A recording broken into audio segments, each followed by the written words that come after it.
doing CCNA, CCNPs, and then got into EC Council, the certifications from CEH, ECSA, CHFI, and then moved into offensive security certifications. I did my OSCP, OSC, OSWP.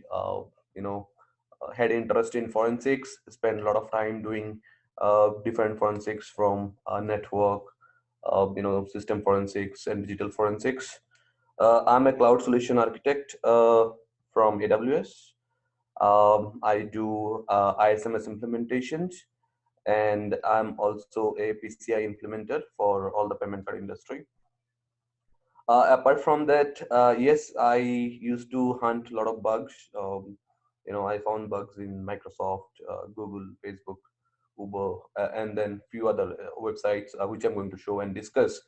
Those probably will take it as a case studies for us to understand how those things works. How those big enterprise left out such a silly vulnerability in open forum.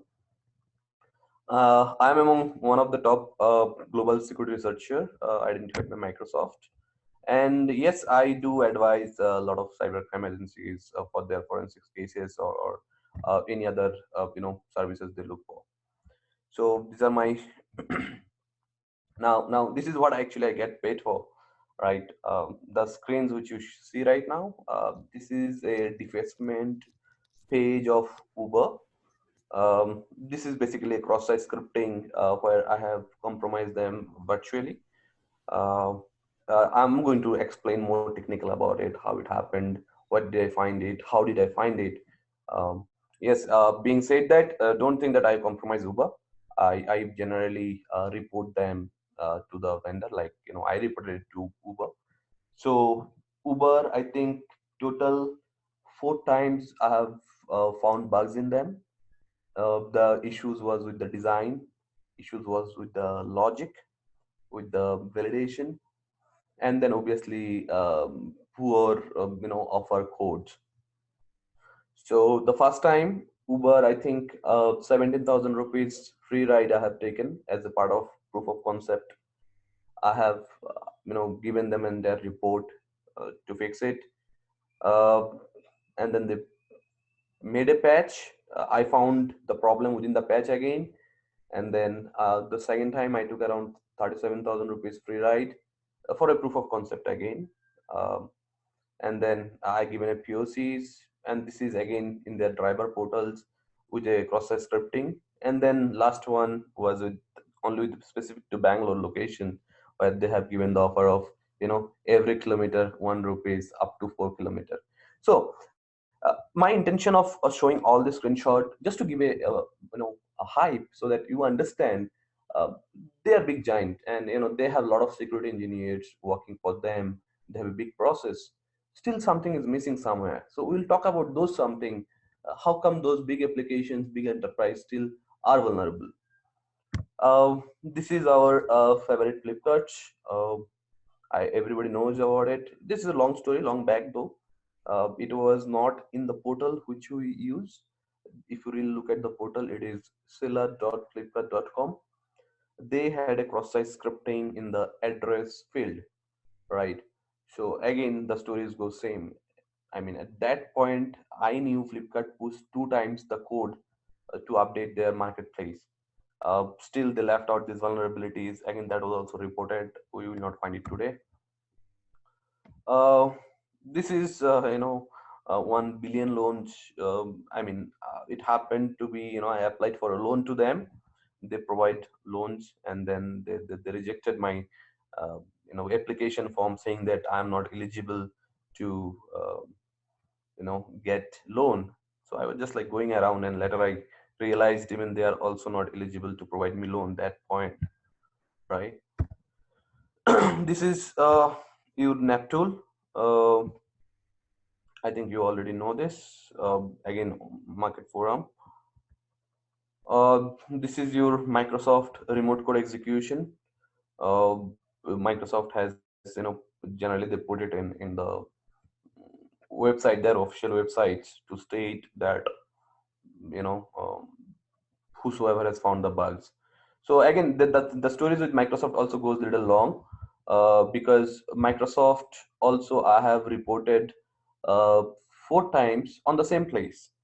So every time I report, they patch, and I find the other way of doing it. Now I realized that for them it was just another issues, right? I reported cross-site scripting, they patched it. I said thank you to me. I was again looking into it, and then I found accesses again in the same place. Again I reported. Again I found. And then last time they patched completely, and then they opened one more vulnerability called remote code executions, where I was able to run my command in Microsoft Server, and I could have shut down. So what I realized that the way they patch the vulnerability, and the person who was patching the vulnerability, probably he was not pretty sure what exactly he was trying to do. For him it was just an issue which was trying to close, right? So we'll talk about all those aspects, definitely in the training program we'll talk more details. This is if design issues in Facebook, where I could see everybody's friend list irrespective of your security settings. Like let's say you say that Facebook has an options uh, which says who can see your friend list, and obviously because of our privacy, most of the people who understand, they say only me, so only you can see your friend list, or friend of friends, there are multiple settings. So even if you say that only you can see your friend list, but I could see your complete friend list through some other feature of Facebook, which was actually implemented for a good reason, but unfortunately I was seeing all of them. Now obviously this is a webinar, and then the slide is very big. I'll not talk about much of the slides. uh, so basically what we are going to understand in the entire training program would be our web application penetration testing, how to find, identify, and patch the issues which you see in the applications. Now, when we talk about the applications, I have given a pretty good overview of what application looks like, you know. And apart from that, we'll also talk about network penetration testing, right? So, network penetration testing will be of from the network point of view, like if there is any port open, if there is a domain controller, how somebody can bypass and get into, if there is a Wi-Fi device in the premises, how somebody can bridge that, depending on what scope we come into for the training. Apart from that, we'll also understand the cloud security of it, because it's 2020 now, and nobody want to host it, host the applications on prem. Everybody prefer to host the applications on the cloud. Either it could be AWS, could be Azure, or could be Google Cloud, right? Now, when you host the applications in the cloud, you also have some risk, because your data is lying somewhere, and compliance issues comes, regulatory issues come into the picture, and then security issues also come into the picture. How do you encrypt your data? Who has access to your cloud account? uh, so people are also concerned about, when you talk about the cloud, they are also concerned about, uh, why do I put it into public cloud? Why not to build a private cloud uh, specific for our organizations? So there are a lot of concerns which are around cloud, web, and network. So during our training, definitely we'll talk about all of them in very much detail. So what I'll try to do in this next 1 hour, so I will try to give a brief of what we are going to do with some tools and technologies, so that if you have any questions after the training, I can take those questions, and then probably handle, answer those queries. That's how I have planned for this program.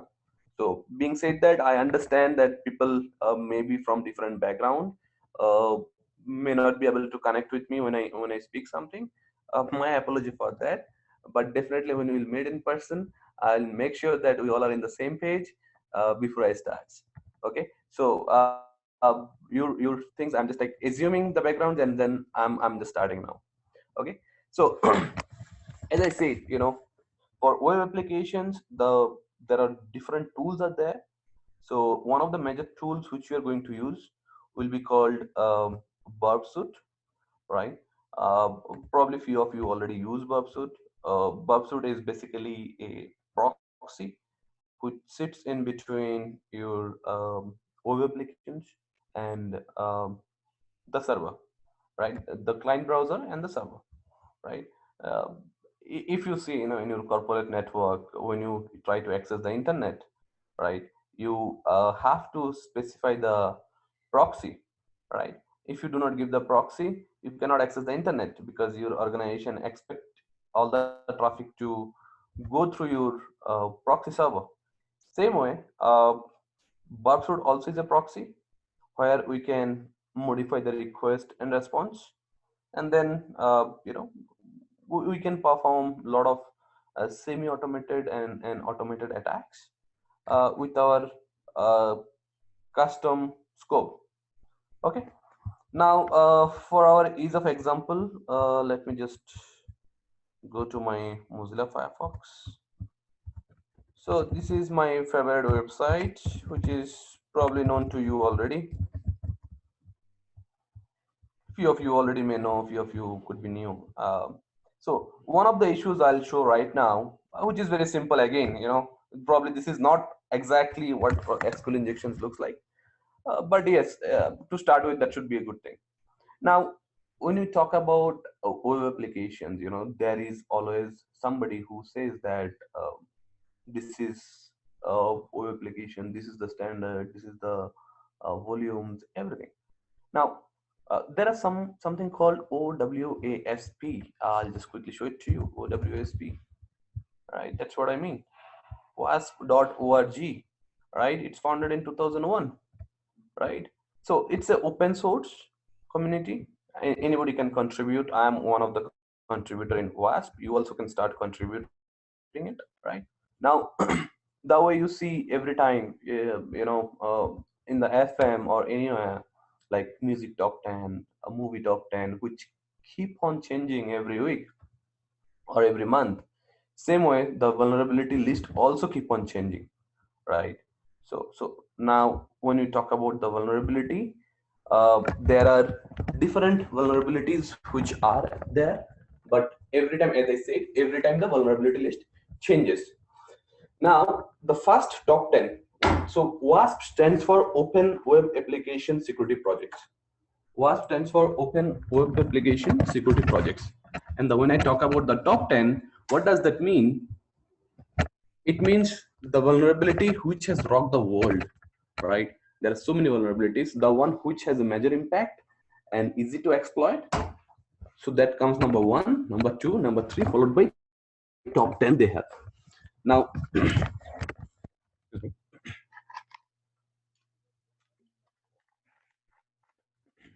now, if you talk about WASP, as I said, in 2003 there was a fast release of top 10, followed by 2007. Again, after 3 years, they released another top 10. 2010, 13, 17, and revised one was in 19. Right? If I have to show it to you, let me just quickly. Um, Let me see if I can.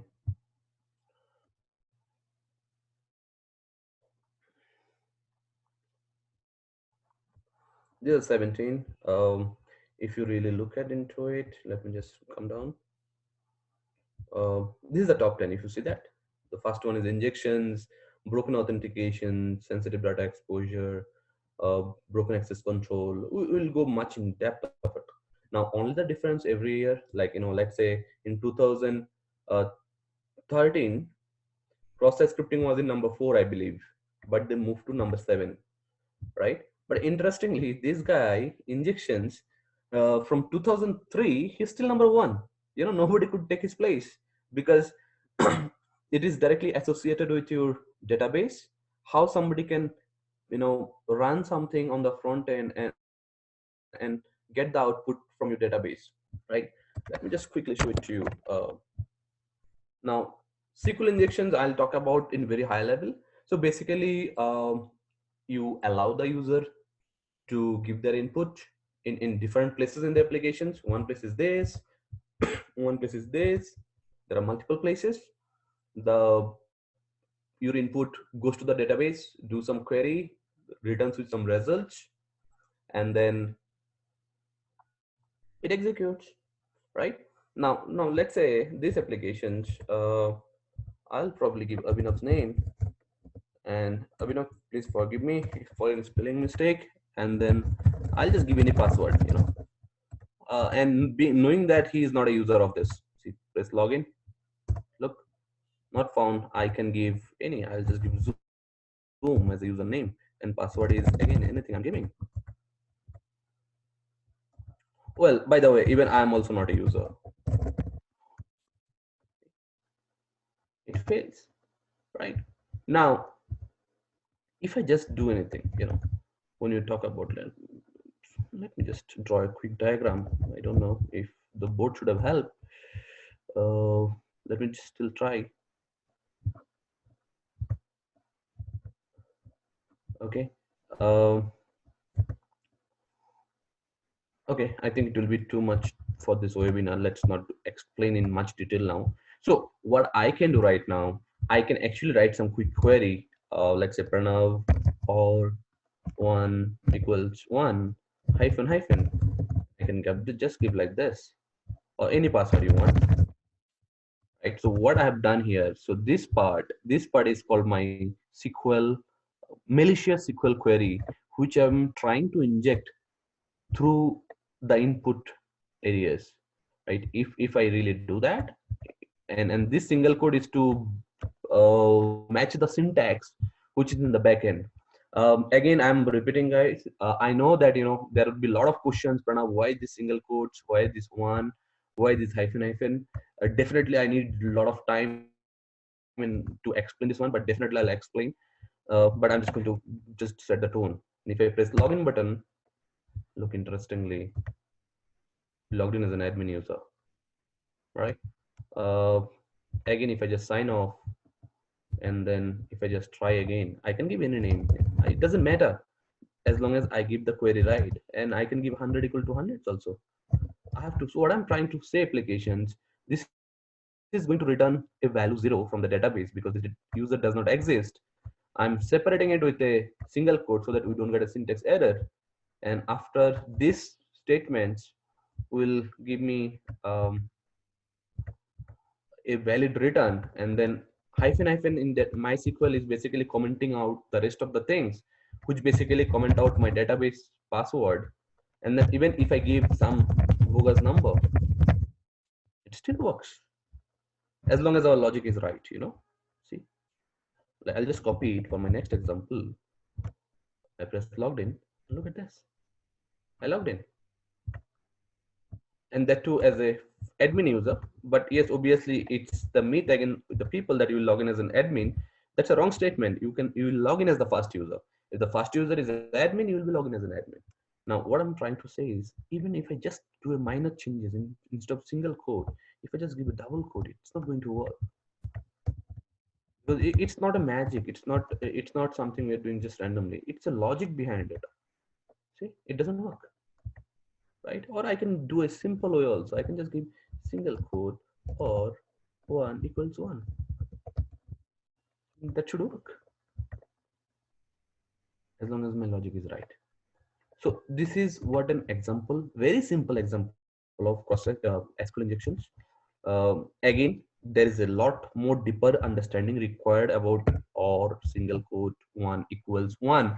A lot of people also may have a queries, Pranav, our application has a validation done.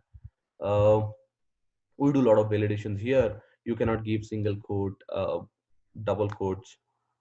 We probably use string security controls, or we probably use parameterized stored procedure, or probably we have a WAF, web application firewall, in front of our load balancer. Again, this goes in the cloud terms.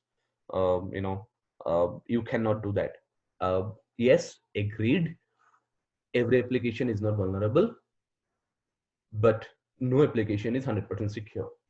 Once a wise man said, he said that if you build your applications which happen to be vulnerable and you release it, rest of your life cycle it will be vulnerable. Because I just showed you a couple of screenshots. I'll will also discuss how I have found vulnerability in AWS itself, right? So basically, there was a vulnerability in AWS account, a cloud console, where I could use Amazon service without paying them, right? That's also the own application vulnerability. I found vulnerability in Google Play Store where I could download any paid applications without paying the money, right? Um, LinkedIn, I could see all the employee details of LinkedIn. I am not pretty sure if they have this. Oops, sorry, is there anything wrong?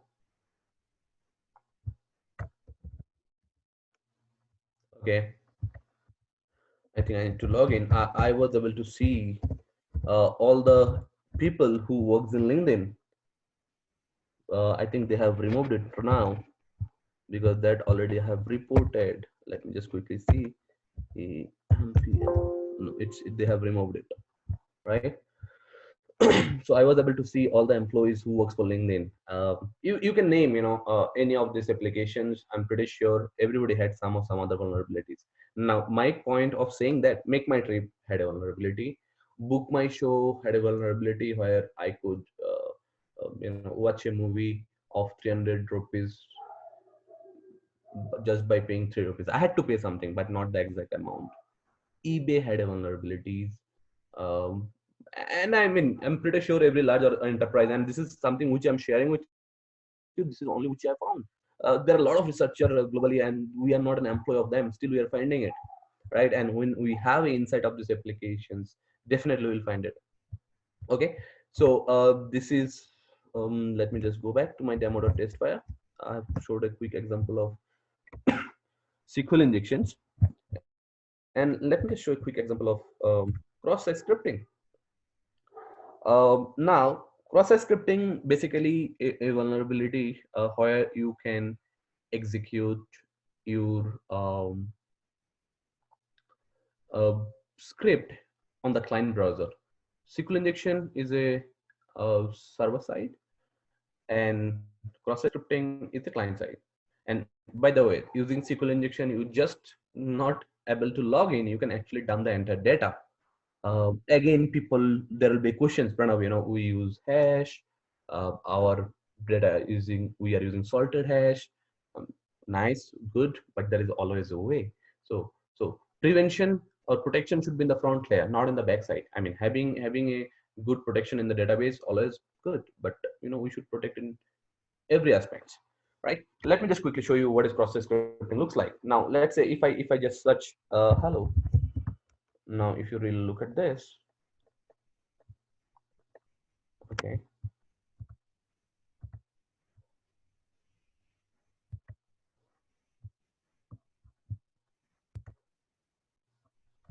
Abhinav, you there with me? Yes, I'm here. Okay, perfect. So I'm just confirming quickly if everybody can hear. Let me just see.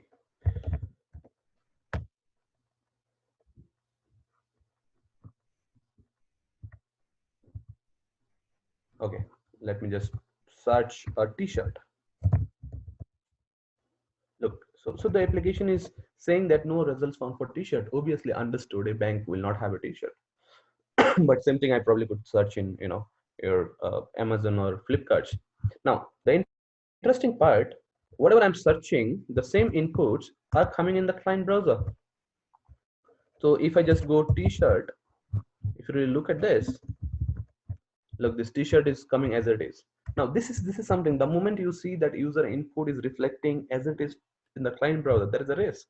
What I can do quickly, I can just go there and say h what is that, h1 t-shirt, which is basically our HTML tag. Let me just quickly give it, And then, yes, here we go. Do you see that? Do you see that? The, the context has changed.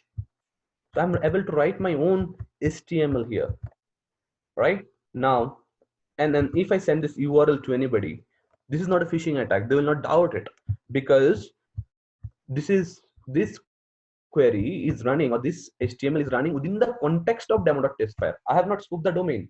It is the same domain the end user trust. So anything executes within the same domain, everybody will trust. No one is going to look at the URI, right? Even we don't do. The moment I see a content coming from drive.google.com, it is authentic for me because I trust Google, I trust Gmail. But if something is happening within the context of them, then there is a risk, right? Now anybody can just make some changes in the queries or HTML, and then send it, and the customer will think, or and the end user will think, this is the content from demo.testfire, right? Let me just quickly refer our favorite W3 schools. What I can search, which one would be more, let's say login form. Quickly copy some, let's see which one, this looks good. Okay, and I'm just going to inject this and you just see yourself what happens. I'll just make this. Okay, I don't need her here. Oh, where is she? Where is she? Password, login button. Okay, I can delete her. Let me just see how does it look like. Okay, it looks like a real page. I'll just make some changes. I'll put my HTML and let me just close it here. I'm again really sorry if I'm going a little fast. Um, Now what I'm going to do is I'm going to search this. You say this. Do you say this? This is not original content of demo.testfire. The original sign in button is here, right? This is the original sign in button. But if I can just do a trick with my HTML, I can create a fake username and passwords. And then I can just give, look at that. If I give just Pranav, and then see, look at this, it's look very authentic. Obviously, if I'm planning to craft the attacks, I'll do more changes to my HTML to make it more real. And the moment I send this URL to you, I can just do a tiny URL and send it to you. You as an user will see, is it demo.testfire? And you see, yes, it's demo.testfire, which the site you trust. The moment you enter your username and password, because you think that this is the original sign in page, the moment you press login button, I can just put some readout HTML or JavaScript to record your credentials in my server and then send it to your original sign-in form. So this is the impact of HTML injections, right? So if there is HTML injections, obviously there will be a cross-site scripting also. What do you mean by cross-site scripting? Where you can write your own script alert one, right? Look at this, my JavaScript is executing. Okay. Um, Let me just quickly go back, and then what I can do is I can just say script. If I sign in, let me just do a sign in, the valid one. Okay. If I write this JavaScript and send to you a document dot cookie and script, can you see this? Now, if your application has a cross-site scripting, the one I showed for Neptune, Flipkart, they had it before, by the way, they don't have it now, they passed it. So if I send you this script, obviously I'll not give a alert box. What my intention would be, to get this session cookie remotely, so that we understand the importance of session ID. Once I have your session ID, I don't need your credential to log in. Now the moment you hit enter, your session ID goes to the hacker in the backend, and then that's done. Somebody can use your this session ID and can log in on behalf of you, right? uh, or more, we can do script alert mm, your, I think let's put something which you see probably live streaming. Your IP has your um, iPhone 11 Pro. Okay, click here to claim. That's the generic messages we see every day. Okay, let me just make sure that's web.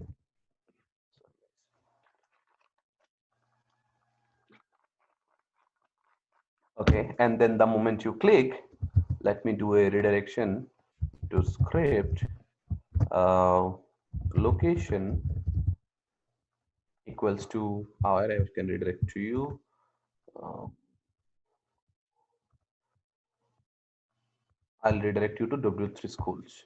Okay, I'll just close all of them. So what I want you to do is the moment you click there, I'll redirect you to W3 schools. Now, this W3 school could be something else also, you know. Um, I hope I'm doing it right. Let me just quickly check. Yep, everything looks good. So the moment you visit the website, a lot of people you might have seen your IP address and own and price. Do you want to claim yes or no? Both options are there, but it doesn't matter whether you press yes or no. It takes you to a site you never wanted to visit. Right now, I'm redirecting you to a W3 schools, but in real life, the site could be a malicious websites or some other advertisement websites they want to see. You cannot do anything. See, all the clicks are disabled. Just press OK. It will take you to a different website now. Look at this. Can you see that? That's what happens. We see it more often. Okay, this is what is cross-site scripting. Apart from that, we have authentication vulnerabilities. Uh, we have so many vulnerabilities like authentication. Let me just talk a simple line. Okay, very simply, I'll talk about it. Authentications. Now, let's say, uh, how do I put this? Okay, uh, assume that there is no SQL injections. There is no way you can log into anyway. Now I can give ABC. I do this. They say login failed. I keep on trying. I keep on trying. It fails. It fails. But trust me, this website is not secure. Though I do not know. The reason being, you cannot have any password outside of your keyboard, right? Let me give a very simple example. Which example I take? Let's say ATM cards. Okay. I'll take help of Abhinav. So the world population is around 7 billion, right? And then Abhinav, how many of them probably would use ATM cards? Any idea? Approx, you can just make you can Maybe guess a number. 1.5 million. 1 billion at least. Yeah, maybe. I'm 1 not. billion will use the uh, debit cards or credit cards Yeah. out of 7 billion people in the world. The minimum I have taken. And on an average, everybody has two credit cards or debit cards. And ATM PIN numbers are 4 digits. Yes, and nowadays they're coming with 6 digits also. So if you really logically think that you cannot have a PIN number of more than 10,000. So the PIN number can be 0000 up to 9999, the permutation and combinations. So the total PIN number what people can have is just 10,000 unique. You cannot have more than 10,000 PIN number. No one. That is the password space, right? 0000 0001 0002 up to 9999. And if I have your credit card or debit cards, I have to go to the ATM and I have to just try 10,000 times. And anytime it will be the right hit. That is the reason after 3 attempts they block you. That's a protection. Now the same thing is applicable here. See, they should also block me after certain attempts, but they are not blocking me. It means I can keep on trying. There is automations I can do. Now, let me just quickly introduce one more tools, which is called. Okay, I see what. Skip the steps. Yep. I was setting up some machines, not fixed. Let me just see if I. Okay, all good. So, this is something we are going to use for our penetration testing. This is called Kali Line X. This will use it for web applications and network applications. There is a lot of tools you can see here. You know, the top 10 security tools. Burpsuit I was talking about. Hydra is for password crack. This is for hash crack. This is for social engineering. This is exploit back toolkit. This is a SQL map to finding SQL injection. This is Wireshark for um, uh, packet analysis. Okay. Now, the example which I was trying to give it to you, let's say I can have some tools like what is that called crunch, and minimum length is 4 for ATM and maximum also 4, and the combination I need for creating ATM pin number is this, right? You cannot have any other combinations, I'm pretty sure. If I just click there, look at this, 10,000 number is going to generate. Done. I have all the pin numbers. I can just save it to a file called pin. If you want to verify, you can verify your pin number is here. Look at this,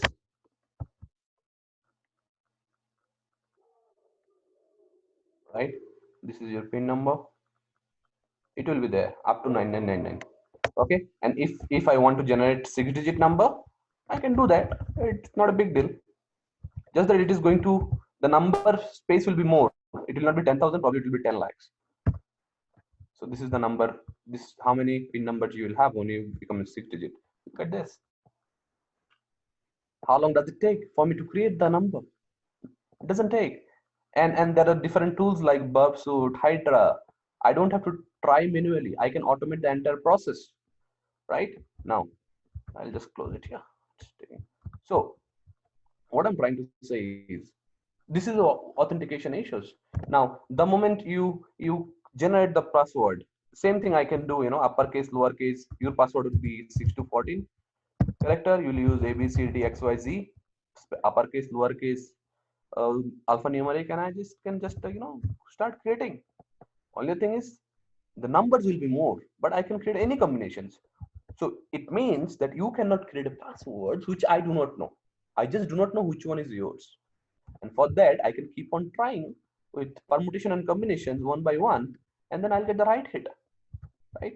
Let me just quickly show you an example. Let me just put the proxy of my burp suit.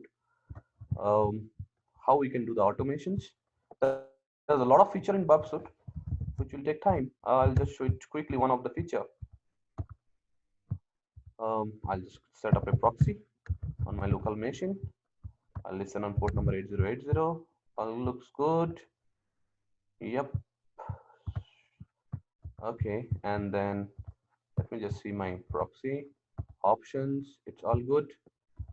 Okay, okay, okay. And assume that I do not know the username and password A B C D and XYZ. Just log in. Can you see that? I'm not pretty sure if you can see. I have this username and password I have captured in the proxy. Now, as I said, we know how to create the list of the password. What I'm going to do is I'm going to send it to intruder. Okay, intruder is one of the feature to automate. There are a lot of other feature I'm going to explain. Would be one of our main tools for web applications. And I just clear this. I just clear this. So basically, what I do not know is the username and I do not know the passwords. I'll change my payload to cluster bomb, and I'll go to the payload set. Let's say I can load it. Okay, I can create the password file using Crunch and then upload it here. Doesn't matter how big it is. Remember that it's just going to take a little more time. Now let me just put simple user 1. I'm just manually putting it. User 3, assuming that these are the random user I'm putting. Okay, one valid I'll put it in between, right? And user 4.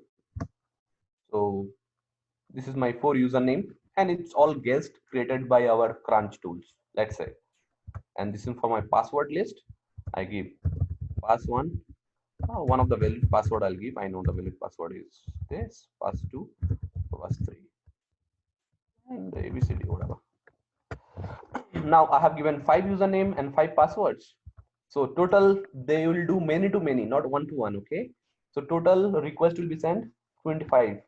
Every username will be tested against all the password. And if I just do the attack,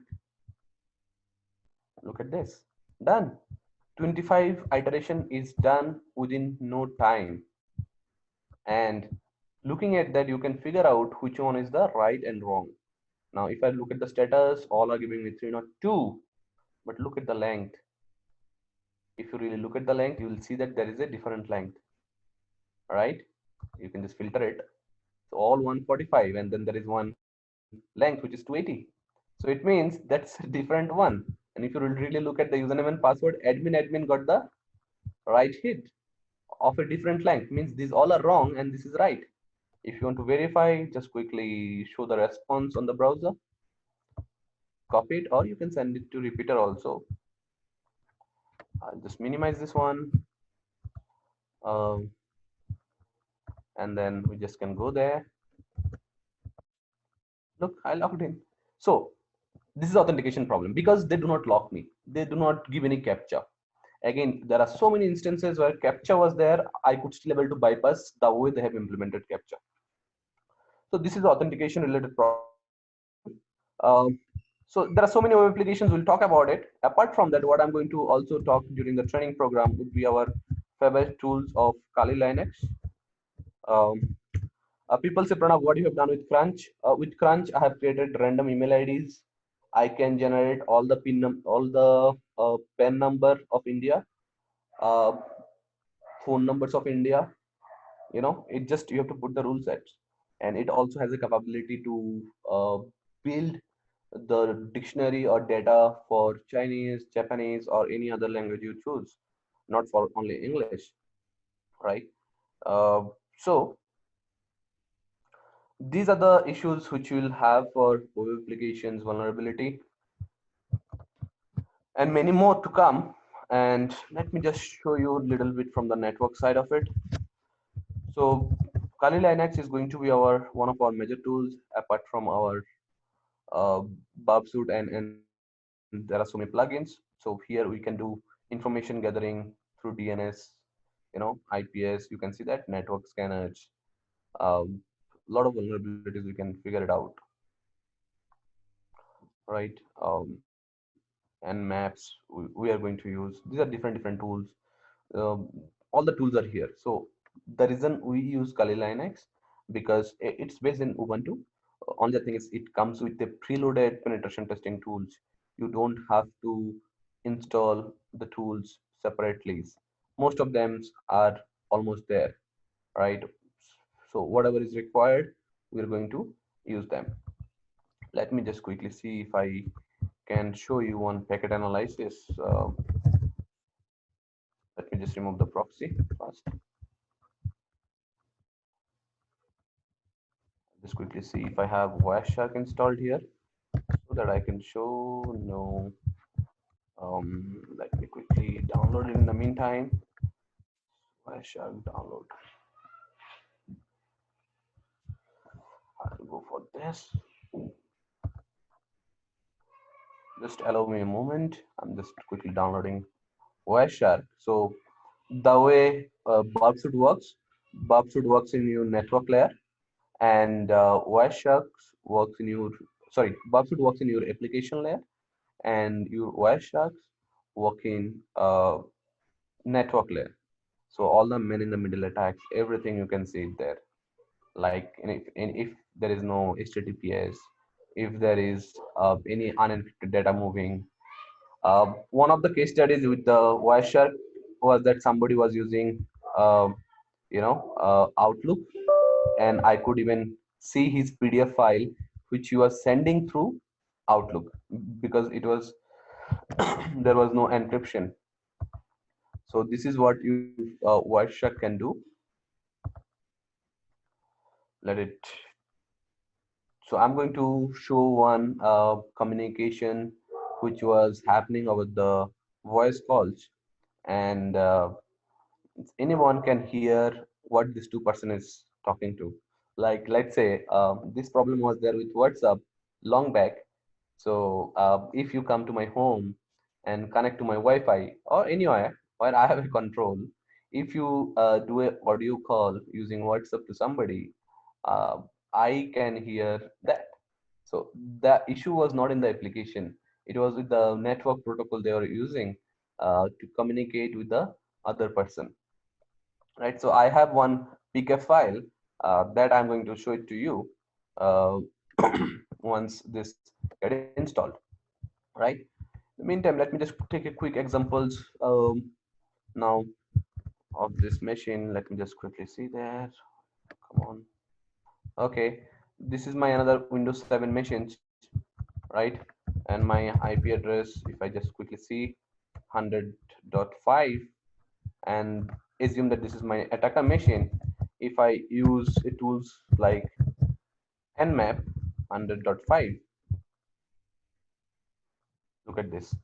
It shows me what all the services are running there, right? So nmap is a tools which can identify the remote ports, what all the ports are open, and then it also has the capability to identify the vulnerability. If I just add, it works with the different switch, okay? I'll explain those switches later because we don't have much time. I'm just trying to give a very quick high level of network securities also.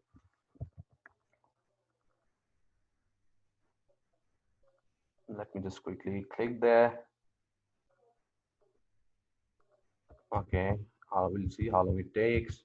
Okay, it's going to take another 24 seconds. Okay, it's a little slow because of the switch, the moment you give overhead on the network, it's going to take more time. Okay, time is increasing. Let's not do that. Okay, I'll just specifically try for one or two ports. Let's say 445, and then what else do I have? Okay, I can only scan one port. Okay, if I now this is one Windows 7 machines. If I really look for some more problem, let me try ls user share scripts, um, user share nmap scripts, and then um, sm. I'm just trying to use some of the scripts, just checking if everything this is not updated, right? So what I'm trying to show it here, you can actually scan any remote machines, uh, like Windows 7, or it could be a firewall. You can identify the open ports. Remember that any network device, it's always secure if you're not connected to the internet. Okay, that is a simple principle. Because the moment you connect to the internet on your using your phone, laptops, mobile, or any device, it has to have a port. Like the moment we host one applications, either 80 or 443 has to be enabled. All right. The moment it is there, chances are there that the attack will happen through that ports, right? When you talk about network security, it's all about identifying the open ports, what all the ports are open, how somebody can come into your system using that port. Now I was expecting you to show this vulnerability, which was MS17010. I'm pretty sure a lot all of you might have heard about this ransomware WannaCry, right? So WannaCry was affected all the systems using the port number 445. Even this particular system also vulnerable to WannaCry, because I have not patched it. That's a virtual machines of mine. Okay, so and somebody can just exploit it just like that because the port is vulnerable, right? So what is important to understand what all the services are running in my systems and what are the services does. Now if there are so many ports open, which was showing in my in map, what is that? and map 192.168.100.5. All these ports are open. What I have to do is one by one ports, we have to do enumerations or information gathering. So for any penetration testing, there are always five phases. The first phase is information gathering. Second phase is scanning. Gaining access is the third one. The fourth one is maintaining access. And then the fifth one is covering tracks, right? That's how the network penetration testing works. You need to get a lot of information about your target, identify the port, exploit them, and create it. Like, using, there are tools like Metasploits, where the exploits comes pre-bundle, or there are different level of attacks you can do to get into the network. We can create a PDF file using Metasploits, or there are different tools. You can send the PDF file to somebody. The moment he clicks the PDF file, you compromise his machines, right? All this we are going to see. Uh, Let me just quickly check if my voice shark. Yes, I agree. Okay.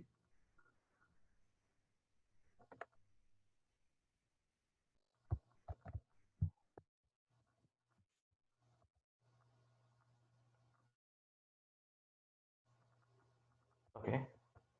Okay. So I'm going to just show it a couple of pre-installed, pre-captured Wireshark packets. Um, that no, I don't want to do that now. Okay. Let me just run my Wireshark.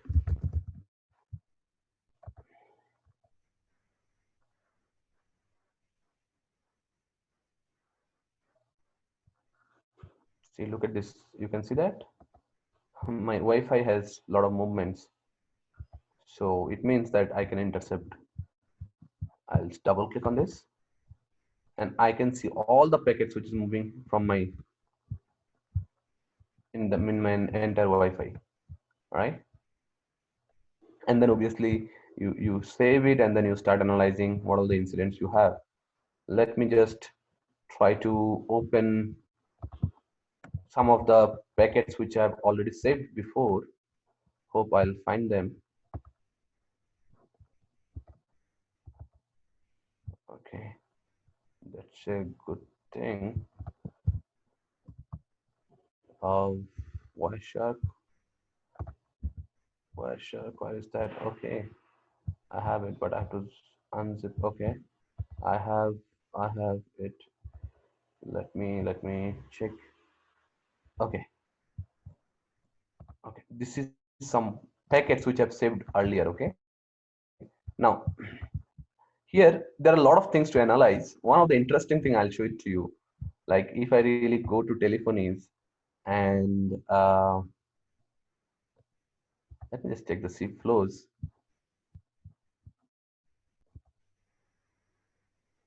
Okay, C flows are not coming. Let me just check the stream.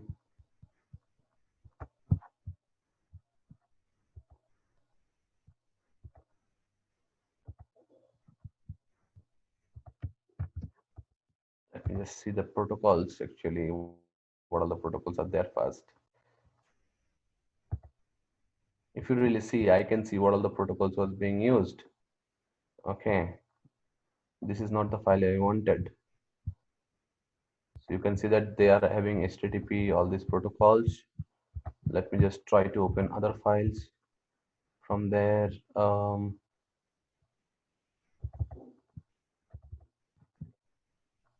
Okay, you can see that.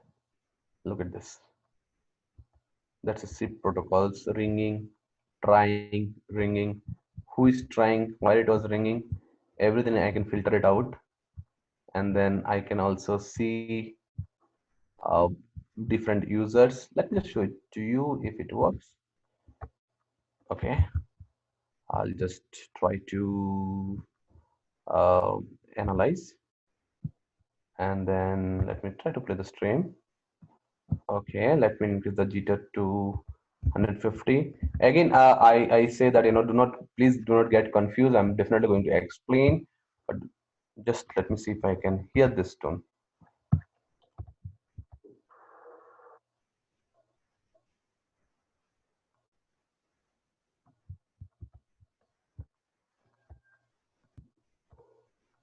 Just hold on. There is no talk in between. Data drops.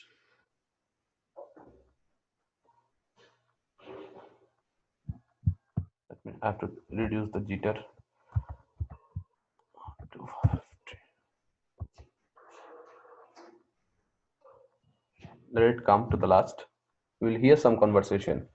And this is I didn't hear the conversations. Only the thing what I have done, I have captured the network packets, and from the network packets, we can hear the conversations. I mean, there is a gap, so I think I could see this little spike here.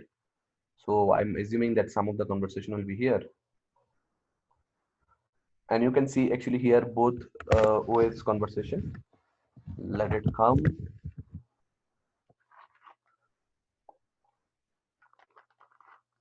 Definitely, we'll see some spikes here. Let's see. Something should be there. Some conversation should be there.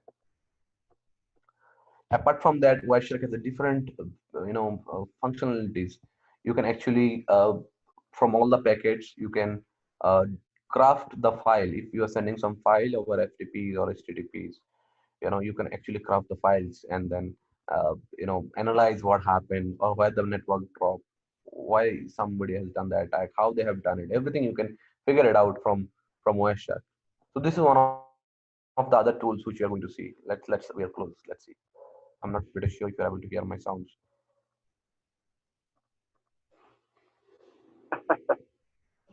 Okay, now I get it. Was it audible, Avinav? To an extent, yes. Okay, fine. So what I'm trying to say is, Wireshark has a multiple capabilities. So this is just one of the feature. If you really look at this, there's the statistics. You can see the flow graphs. You can see the conversation. You can see the endpoints who was associated, the IP addresses, and you can also have a export functionalities where you can export the TLS session keys, the packet bytes.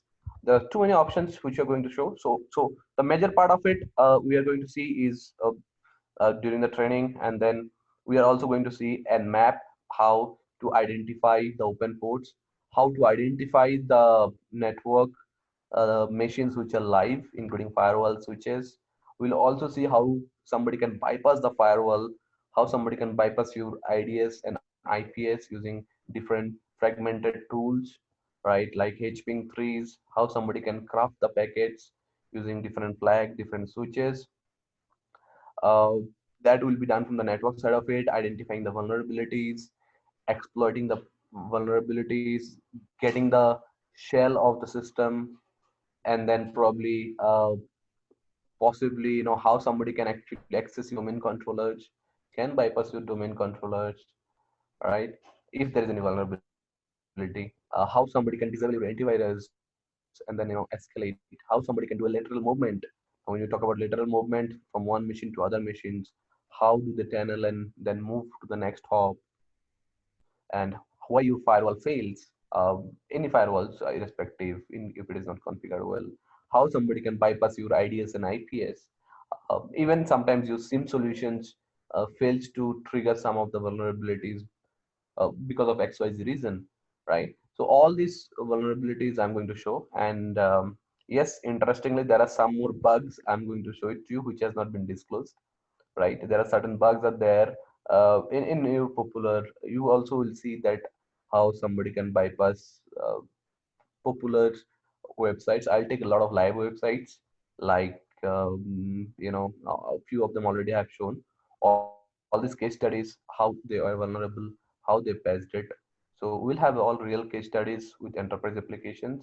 And yes, I'm always happy in case you have your any applications to be tested. um, and then apart from that, definitely I'll also talk about the cloud infrastructure, how it is to be hosted, what are the issues with your buckets, how your API keys can be exposed, how a weak API implementation causes a lot of vulnerabilities, how your controller fails, how you can test your the APIs, why it is important, all those aspects, yes, definitely going to be covered. I think I can show few more, but again it will take little more time. Can we take some questions now, or how is that? Yeah, so we'll leave it to the participants who are there in the session. If they have any questions, they can unmute themselves and go ahead and ask. Yeah, that should help.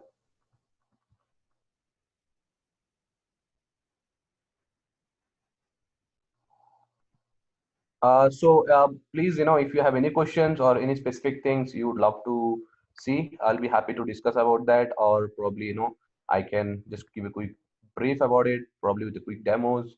Anything, any queries, please put me across. I'll be happy to take some questions now.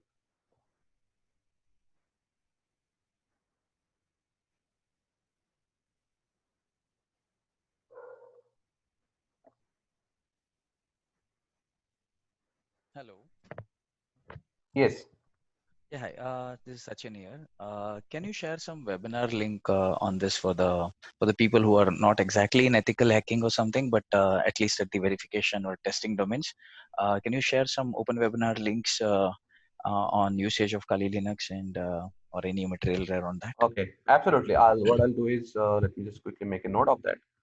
Okay. Um, sure. Thank you. So basically materials for, yes, I'll do that. I'll send it through Abhinav. He'll send you across. Thank you.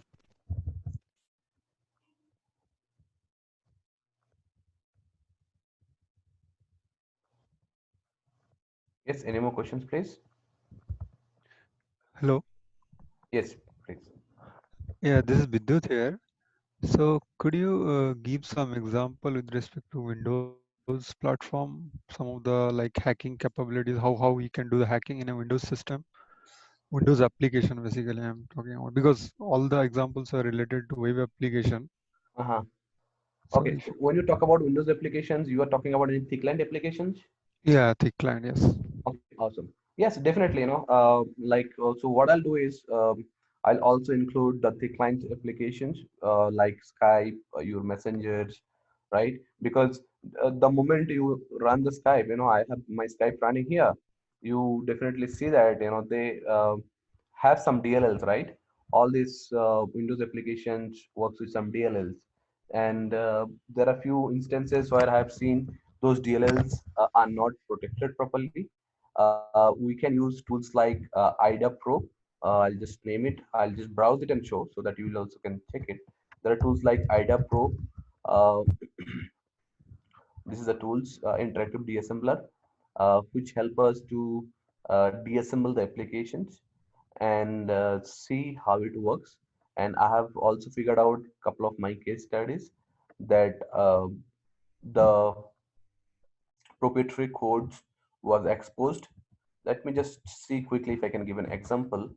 Uh, Just one more point that like from a remote machine how it could be because let's say I don't have the access to the system, but from a remote machine, how I can exploit the Windows application.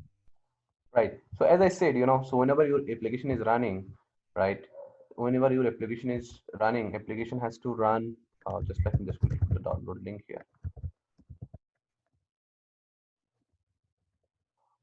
Okay. So whenever you are interacting with any applications, remember that applications will be interacted through a port.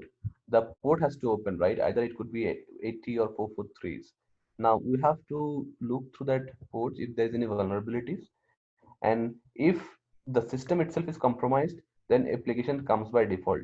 Now there was a cases antivirus was compromised, antivirus process was compromised. Now when you are running your any client applications on the remote machine, remember that machine has a process. Now as I showed using nmap, in my other examples, right? Definitely we can try to understand if there is any problem in the applications. There might be a buffer overflow which could help us to exploit this machine. Like, let me just quickly open one example. So if I just open my, let's say, Kelsey, I'm just loading my calculators. Look at this. This is the assembly codes of the applications, calculators. To run calculator, this is all the assembly codes, right? And these are the DLL. which is responsible, right? Just to run a calculators. Now, as I said, when you talk about hacking a Windows applications, definitely you have to do the deassembling part of it. You need to have the applications with you first, right? Not that you have to have the access of the remote machine, but if you're talking about Skype, Yahoo Messenger, or any of the uh, applications, you have to deassemble the applications, look how the memory allocation is done. If there is any poor memory allocations of if any of the register can be vulnerable, look for vulnerability like buffer overflow. And then if there is any vulnerability found, if again I repeat, if there is any vulnerability found, then we can exploit remotely as well. But being said that, yes, all the applications are not vulnerable, but there are applications which we found, the client applications vulnerable to buffer overflows. We can definitely exploit that. Apart from that, we also can use different tools to snip the traffic. Once is IDA Pro, as I said, for DSMLR. You can also use Ecomirage. Sorry, Ecomirage. Yes, this is one of the tools which is very good for the thick client applications. Testing point of view, I'm talking about. And then anyway, you have one more tools like Fiddler that also helps you to do thick client application testing. Am I able to answer your questions? Yeah, yes, I understand. Just one more thing I want to add here. Uh-huh. As you said, Skype or any other application, commercial application we might be using, and in that case, we can disassemble, and then I can get the source code, how it is structured, and all those Right. things. But if let's say some application running, like we are working uh, in an industry where the application may not be like available, maybe yeah, probably you can download it and then you can try to understand. So maybe that is one thing which you can look. But generally, it will be in a very controlled zone where there will be multiple layer of There are security. two approaches. Okay. The one approach is, are we talking as a tester, developer, or we are trying to understand from the hacker point of view, right? Based on the approach change. If we are a tester and a developer, that approach, then we have the applications, right? And if Mhm. you talk about the hacker approach, where you say that application is only within the uh, enterprise network, no outsider has an access, then definitely yes, things is going to be a little difficult, because until unless Okay. the person knows that the application exists, he will not able to compromise. And then he has to has the applications from somewhere through social engineering or anyway, he has to have the applications to find any Okay. vulnerability in the applications. If he doesn't find the application, then he has to compromise the system itself. Because if I can Right. compromise the Windows system, then the application by default fall within the scope. Yeah. Clear. Any more questions, please?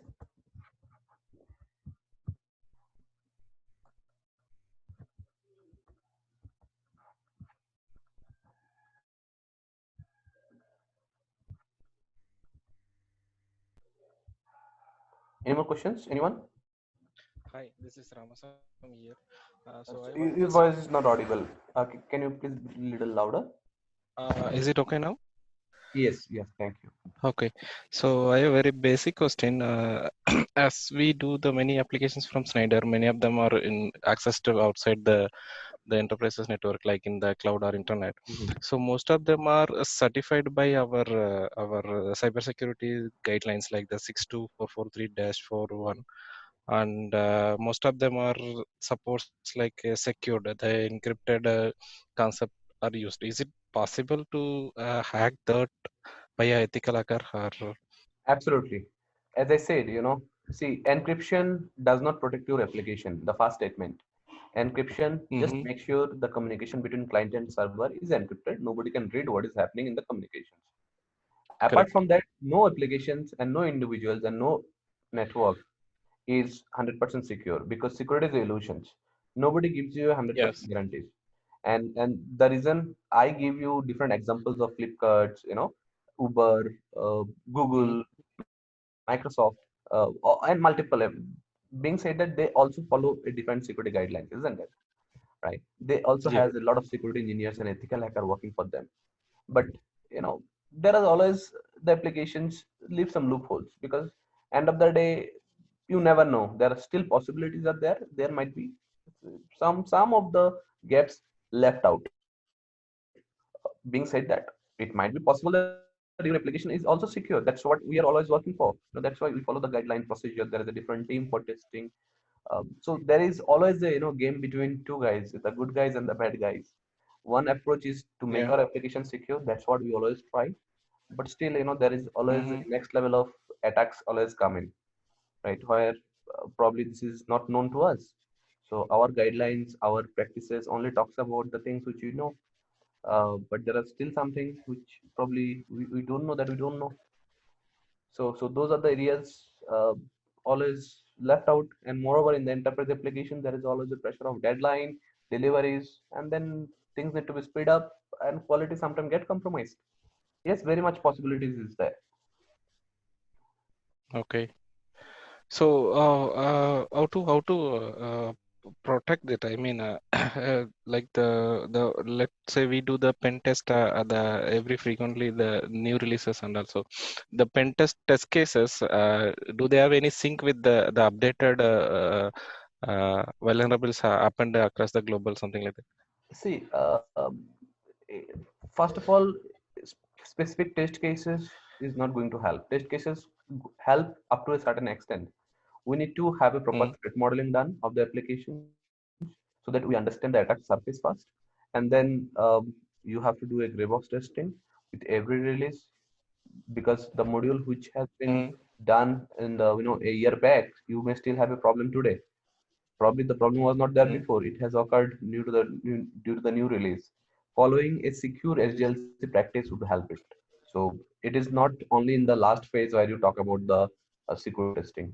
If we are following an agile model, then our security practices should be from the very beginning when the business requirement comes. Even the designer should know, because if you really talk about the authentication page, it needs a lot of manpower to protect it. Design, testing, everything need to be changed to put a captcha, right? So the best practices to make your application secure throughout its life cycle is to follow a Mm-hmm. secure SDLC, where everybody. Yes, yes, we follow the SDL V2, I think Mhm. the latest version. But still, what others can cause? I mean, what are the other gaps what we have with the application? How to identify that? Is there any until we get a new attacker, we will not be knowing that this we missed. See, yes, this is one of the case, but what is very important that everybody in the team, following the practices is one thing, and then making sure that everybody is core security professionals, from the developer, from the designer. So designer is no more a designer in secure SDLC. If you really look into it, for a designer, he is a Okay. hacker basically. He understands the attacks, he understands what is SQL injections, and then he design. So the approach is Mm, different when you talk about a real implementation of secure SDLC. We have a policy documents, we have a standard practices, but if you really look into it, does the designer understand all the attack surface? If yes, well and good. Does the developer understand all the attack surface? So that developer mm, in SDLC just do not do a unit testing. They do a secure source code review, right? Probably the tools like Fortify, check marks, those are being used before even it goes to the QA or cybersecurity team. So what happens the moment it goes to the cybersecurity team? Cybersecurity team will not identify any issues because everybody act like a cybersecurity team on the SDLC process. yes. Okay. Thank you. Hello, this is Bidut again. Yes. In connection with my previous question, let's say if somebody compromised the system, Hmm. okay, so in that case, is this like there is, we know the stride model is there. So my question here is whether the spoofing or the remote code execution, whether these attack has any meaning, like when we have already compromised the system, because you can do anything, you can run whatever context, user context you are able to use the system, so you can actually do any execution, you can do anything. So is those terminologies really are really applicable when somebody is compromising the system? Well, see, this is not in our hand. As it seems like, when somebody have a driving license to drive, it means that he knows how to drive. But in that case, the car manufacturer cannot come and claim that, look, you have got a driving license. I'm not going to put any airbags. I'm not going to put anything because I believe that you are a good driver. No, that's his responsibility. Now, as a application developer, when you develop the applications, we have no control on the systems. We can give a guidelines to the user. Look, we expect you to have updated antivirus or so and so. But end of the day, your application should be protected, right? I compromise the system, it doesn't mean that I should be able to open the DLL and see your proprietary codes, right? So No, what I mean is that remote code execution, when I say like my application is able to execute something, like maybe let's say I'm passing a path between two application and you came to know where is the path, and you may change some configuration, maybe because I'm picking it from the configuration file, that path, and you have changed it, and it is able to my application is able to execute your code or then it's a your application. vulnerability. Yeah, so that's a vulnerability. So my point is that in that case, I mean, I do not want to even change the configuration file. I can directly change the DLL or the binary in the folder, right? Where the actual, because if I get to compromise the system, I'll know that which processes are running, maybe what is triggering what. So in that case, I can particularly, replace some exe, and then I can do anything. So So that is, basically, you are saying that the remote code execution is happening through your applications, right? yes, So yes. now in that case, you should be very much aware that what code or what command can be executed. Now, if you are allowing somebody to execute the command which is leading to system compromise, that itself is a vulnerability. Now, there are 2 points. First of all, why you are allowing somebody to execute his command. You know that your application needs 5 commands to be executed as per the business functionality, right? So you can just whitelist that particular 5 commands, and any other command should not be executed. That's very simple. Now, if you say no, Pranav, look, our business functionality says that we have to have open commands to be executed, any commands to be executed. That's a business call. Now, what is more valuable for you, your application compromise or your functionality? If you say that, No, okay, I'm not saying that actually. I'm saying like I have one application which runs another application as a process, right? It starts as a new process. So as soon as you compromise the system, right? If you know that, okay, this my process is starting another process, and that second process you can override with your malicious process. right, I can. So you can do that. So what I'm saying that in that case, remote code execution from the application point of view does not really hold good, because my application is executing that application, the second application, but it is because you have compromised the system and you can override anything. So that is where I cannot do anything from my application side, right? This is because it's a system security issues. Right. See, again, this issues will be little contextual of how we are executing the process. To be very honest, because there is a possibility that even if I compromise your system, I cannot alter the process. There are so many cases I have seen, though the system was compromised, but this particular applications does not allow any other process to be executed. So So are you talking about the signature or digital signature verification or something like yes, that? like there are certain application process are there you can't even kill, right? If you really look at the some of the system process which is signed by Microsoft, you can't even kill them, right? So this answer would be little contextual. Yes, some of the cases, if it is open applications, yes, but if you say that no, Pranav, this is a very close applications, then I think you that also can be mitigated because I will not allow any other process to uh, execute other process through my applications. Okay. So I think it can be controlled through by some signatures, definitely. And there are different EDR also nowadays. EDR solutions are there who actually stopped any other applications to use their process to run other applications. I have seen those control using the EDR also. Okay.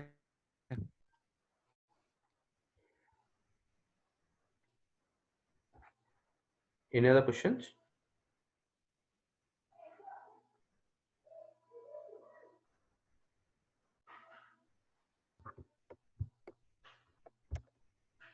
Okay, I think there is no more questions. Thank you guys for being there with me. About to you, Abhinav. Thank you, Pranab, for your time. Thank you, Cider folks, for giving us time and going through this webinar. Do let us know if you have any feedback on this, or do let your learning team know if you need any training on this. We'll get back to you on that.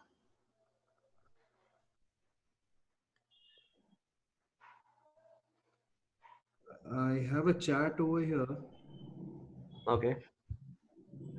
Shilpa, please share the recording as well. Yes, we'll be sharing the recording to your learning team. You can get in touch with Steffi. I guess she has rolled out an email to you. You guys would have her email ID.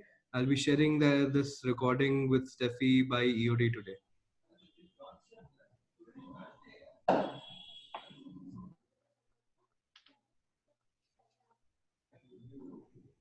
So we'll end this session right now. I have one more chat. Very insightful. Thanks, Pranab. Pranab, this is for you. I guess you can see the chats as well.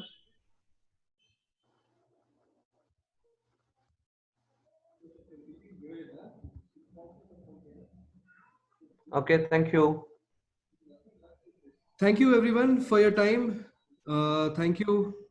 We'll share the recording with your learning team. Thank you, everyone.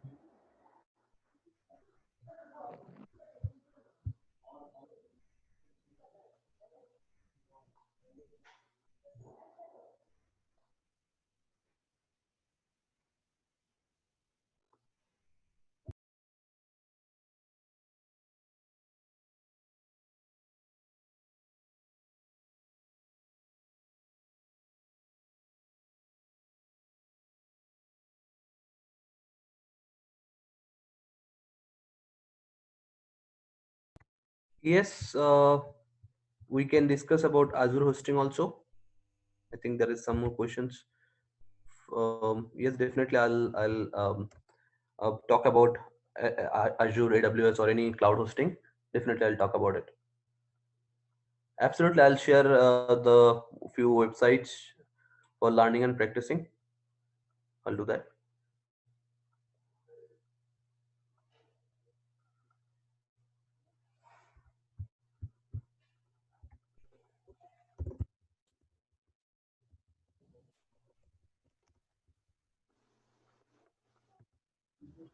Yes, we'll do that. We'll share the recording with the learning team.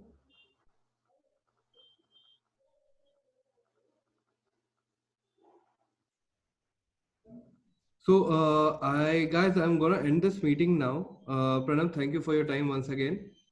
Uh, have a good day, all of you.